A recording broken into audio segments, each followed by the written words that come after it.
Bismillahirrahmanirrahim. Assalamualaikum warahmatullahi wabarakatuh, anak-anak semua. Hari ini kita sambung Sirah tahun 5, perkembangan agama Islam dari sudut akidah di bawah tajuk beriman kepada malaikat. Sebelum ni video yang lepas kita dah tengok beriman kepada Allah Subhanahu Wa Taala. Untuk video kali ni kita akan tengok macam mana beriman kepada malaikat. Malaikat ni juga merupakan makhluk Allah Subhanahu Wa Taala.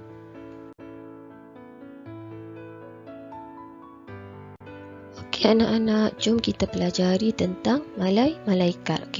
Malaikat adalah makhluk Allah yang suci daripada segala dosa.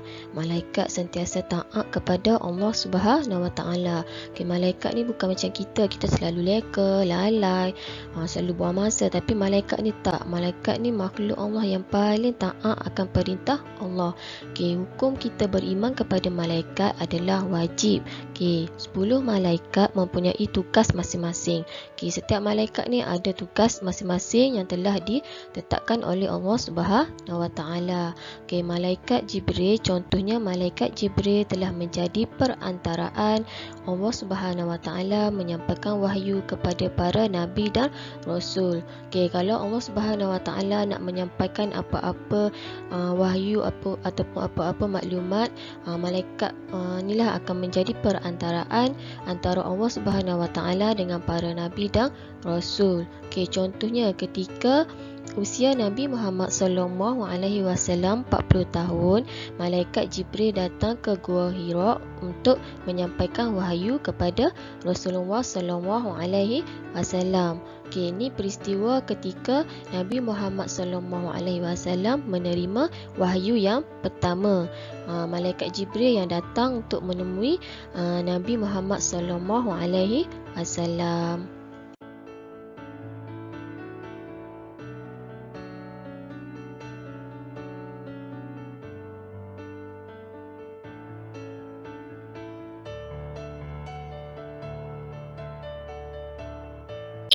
Anak-anak, slide seterusnya kita tengok keistimewaan yang terdapat yang ada pada malaikat. Yang pertama, malaikat ni makhluk Allah Subhanahu Wa Taala yang unik dan dicipta oleh Allah Subhanahu Wa Taala daripada cahaya. Kalau kita manusia dicipta daripada tanah, tapi malaikat ni dicipta daripada cahaya. Yang kedua, malaikat ni bersayap dan boleh menyerupai lelaki kaca.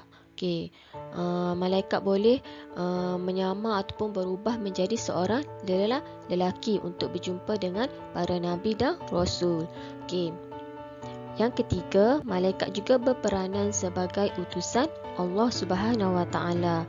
Untuk menyampaikan wahyu kepada para nabi dan rasul, malaikat inilah yang menjadi perantaraan antara Allah Subhanahu Wa Taala dengan para nabi dan rasul untuk menyampaikan apa sahaja utusan daripada Allah Subhanahu Wa Taala. Yang keempat, malaikat merupakan penciptaan Allah Subhanahu Wa Taala untuk menunjukkan betapa besarnya Allah Subhanahu Wa Taala. Allah Maha Berkuasa, boleh cipta kita daripada tanah. Selain itu, Allah juga menunjukkan berkuasanya Allah ni boleh cipta malaikat daripada cahaya. Ini yang menunjukkan bahawa penciptaan malaikat ni boleh menunjukkan bahawa betapa besarnya Allah Subhanahu Wa Taala mampu melakukan apa sahaja yang dikehendakinya. Kita tengok slide seterusnya berkaitan dengan tugas para malaikat.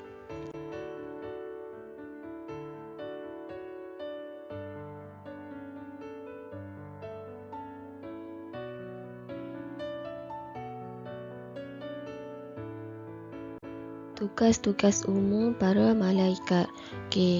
Yang pertama, mendoakan orang mukmin yang beribadah. Contohnya ibadah ni bukan sahaja dari segi solat, tapi kita yang menuntut ilmu juga merupakan satu ibadah. Para malaikat ni akan mendoakan para siapa sahaja yang menuntut ilmu. Yang kedua, malaikat bertasbih dan beribadah kepada Allah Subhanahu Wa Taala. Okey, malaikat ni merupakan makhluk yang sentiasa taat kepada Allah Subhanahu Wa Taala. Okey, yang ketiga, menyampaikan berita gembira kepada orang mukmin. Okey, apa-apa je berita gembira daripada Allah Subhanahu Wa Taala, malaikatlah yang akan menjadi perantara. Okey, menanggung arasy Allah. Okey, arasy ni merupakan singgasana Allah Subhanahu Wa Taala.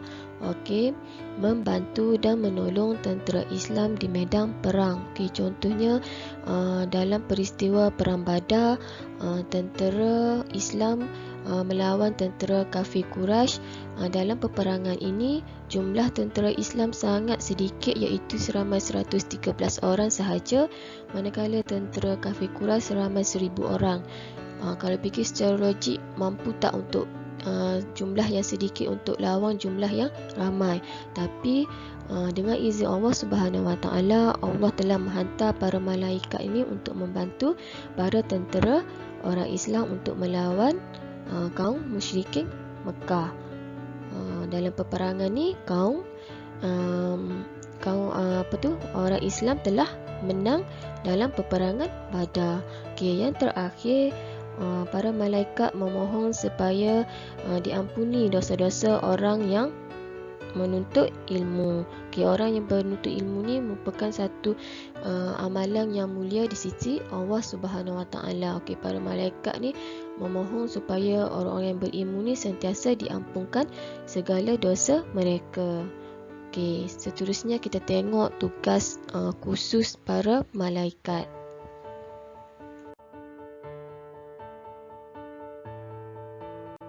Okey anak-anak, tadi kita tengok tugas umum para malaikat. Okey, yang ni tugas khusus para malaikat yang telah ditetapkan oleh Allah Subhanahu Wa Taala kepada malaikat-malaikat yang tertentu. Okey, kita tengok yang pertama, malaikat Jibril. Okey, apa tugas malaikat Jibril ni? Malaikat Jibril menyampaikan wahyu kepada para nabi dan rasul. Okey, yang kedua, malaikat Mikail. Malaikat Mikail adalah untuk menurunkan hujan dan rezeki kepada makhluk Allah Subhanahu Wa Taala. Okey, yang ketiga, malaikat Israfil meniup sangkakala. Okey, yang keempat, malaikat Israel mengambil nyawa. Okey, yang kelima, malaikat Munkar menyoal orang mati. Yang keenam, malaikat Nakir menyoal orang mati. Yang ketujuh, malaikat Raqib. Okey, mencatat amalan baik manusia. Okey, malaikat Atid mencatat amalan buruk manusia. Okey, yang kesembilan, malaikat Malik. Okey, apa tugas malaikat Malik? Ialah menjaga pintu neraka. Okey, tugas yang malaikat yang ke-10 iaitu malaikat Ridwan ialah untuk menjaga pintu syurga. Okey, ini antara tugas-tugas malaikat yang telah ditetapkan oleh Allah Subhanahu Wa Taala.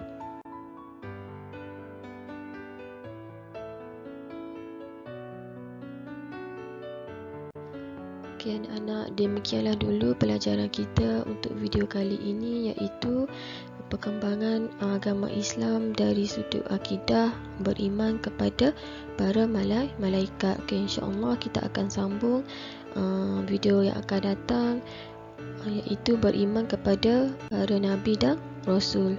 Okey, Ustazah nak anak-anak semua saling nota dalam video ni dalam buku sirah, dalam buku tulis sirah, dan Ustazah harap awak boleh hafal tugas-tugas para malaikat. Okey, terima kasih semua atas perhatian yang telah diberikan. Okey, Assalamualaikum warahmatullahi wabarakatuh.